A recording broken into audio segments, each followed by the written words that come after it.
함께하는 학습 심리학의 신개념 22번째 시간 차폐를 들어가 보도록 하죠. 지난번에 우리가 준비성 이후로 한 4주 만이죠. 이제 그 학기 말이어서 채점도 하고 그다음에 이제 계절, 여름 계절 학기도 있어서 좀 업데이트가 늦었습니다. 자, 이제 빨리빨리 우리가 또 이제 학습 심리학을 나가 보도록 합시다. 우리가 지금 이제 근접성에 대한 도전 시리즈를 하고 있죠. 그래서 수반성, 그다음에 준비성, 오늘 이제 마지막 시간 차폐입니다. 우리가 이제 고전적 조건 형성을 연합의 법칙, 특히 이제 근접성만으로 설명할 수 있는가에 대한 문제였죠. 그래서 행동주의가 끝난 1950년 이후에도 이 고전적 조건 형성 원리와 관련돼서는 근접성이 제1 원리였습니다. 그래서 근접하는 사상은 자동적으로 연합이 이루어진다라는 생각을 가졌던 거죠. 그죠? 근데 1966년도 바로 레스콜라의 수반성, 그리고 가르시아의 준비성, 그 다음에 이제 오늘 배울 1969년 카민의 차폐의 개념을 통해서 근접성만 가지고는 고전적 조건 형성이 이루어지지 않는다. 그리고 생각보다 이 고전적 조건 형성이 고차원적인 인지 과정이 관여된 것이다 라는 사실이 이제 증명되는 거죠. 그래서 이번 시간에 우리가 차폐를 한번 다뤄보도록 합시다. 우선 차폐가 무엇인지 한번 보죠. 블러킹. 한 요소에 대한 사전 조건 형성이 다른 요소에 대한 조건 형성을 방해하는 현상입니다. 자, 이게 이제 근접성과 무슨 관련이 있냐면, 자, 우리가 이제 우리 근접성의 원리는 근접하면 어떤 사상도 자동적으로 이루어진다. 이게 바로 이제 근접성의 원리잖아요. 근데 한 요소에 대한 어떤 조건에서 사전 조건 형성을 시켜놓으면 아무리 다른 요소가 근접해 있더라도 조건 형성이 잘 이루어지지 않는다라는 개념입니다.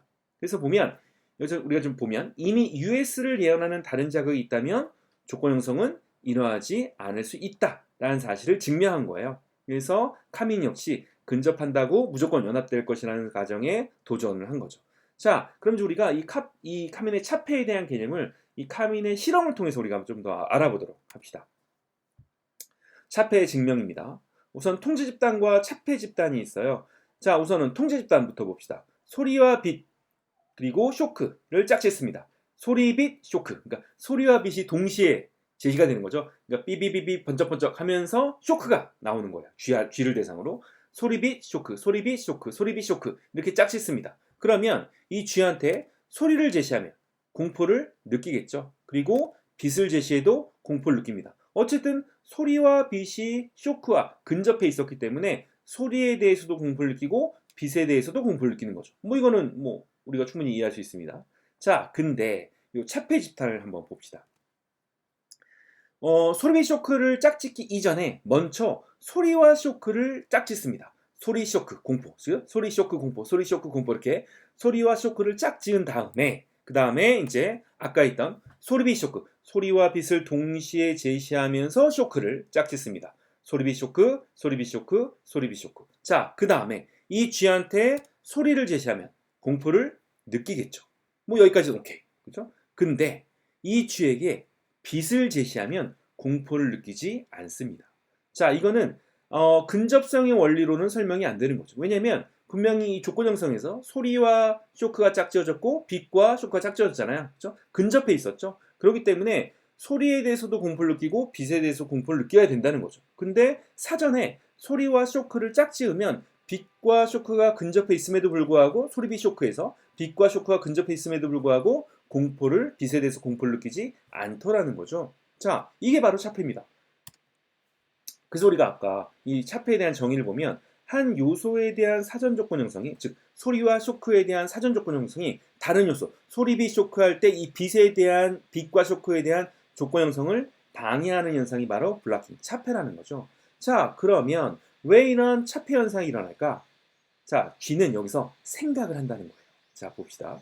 맨 처음에 통제 집단에서 소리빛 쇼크, 소리빛 쇼크 하면 소리하면 공포를 느끼고 비슷하면 공포를 느낍니다. 왜냐면 아까 소리빛 했을 때 쇼크가 나왔으니까 소리에 대해서 공포를 느끼고 빛에 대해서 공포를 느끼는 건 당연한 거죠. 자, 근데 차폐 집단을 봅시다. 쥐가 사전에 소리와 쇼크가 짝지어집니다. 그러니까 소리가 나면 쥐는 이제 쇼크가 올 거야 라는 사실을 학습하게 된 거죠. 그 상황에서 소리빛 쇼크라고 하는 이 조건 형성을 시킵니다. 그랬을 때 이 쥐는 소리빛 쇼크 할 때 이 쇼크는 뭐 때문에 온 거라고 생각할 거예요? 이 쇼크가 소리 때문에 온 거예요? 빛 때문에 온 거예요? 네, 아까 우리가 미리 학습을 시켰잖아요. 그죠? 소리가 오면 쇼크가 올 거야 라는 걸 학습했기 때문에 소리비 쇼크 조건에서도 이 쇼크는 소리 때문에 오는 거야 라고 쥐는 안다는 거죠. 그러니까 빛에 대해서 굳이 쇼크와 짝질 필요가 없는 거예요.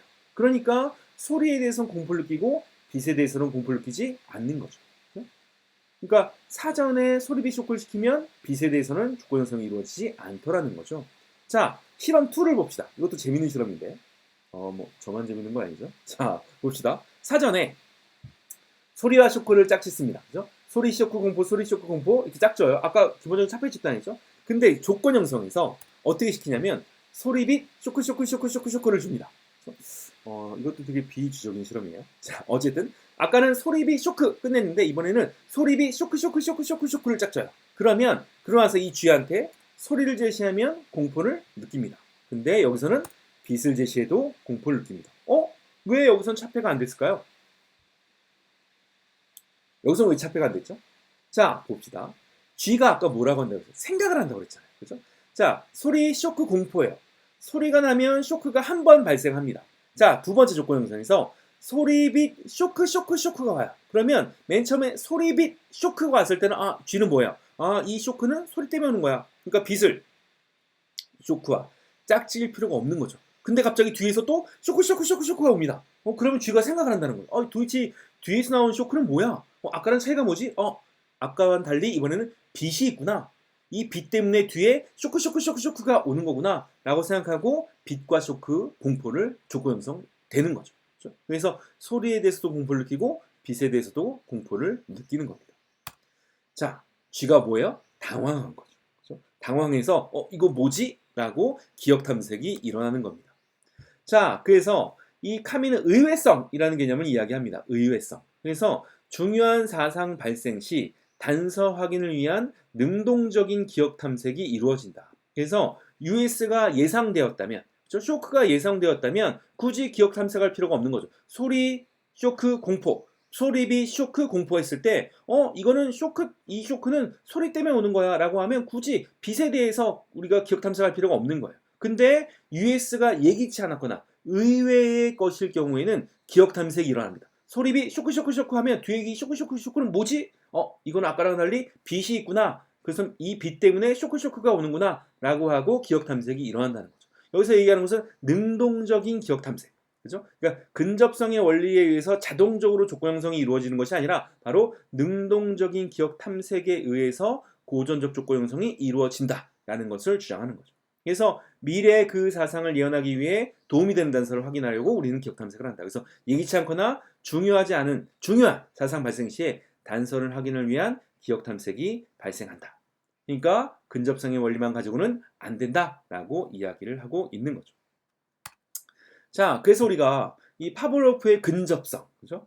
여러분 요 사진, 요 실험실 기억나죠? 여기 이제 상트페테르부르크에 세워진 그 파블로프의 실험실이죠. 저는 이것을 이제 근접 캐슬, 그죠? 근접성, 그죠? 견고한, 그죠? 1m 두께의 견고한 근접 캐슬입니다, 그죠? 근접 캐슬이 있는데 바로 1966년 레스콜라의 수반성, 그리고 1966년 가르시아의 준비성, 그리고 카민의 차폐. 에 의해서 이 근접성이 공격 당한 거죠.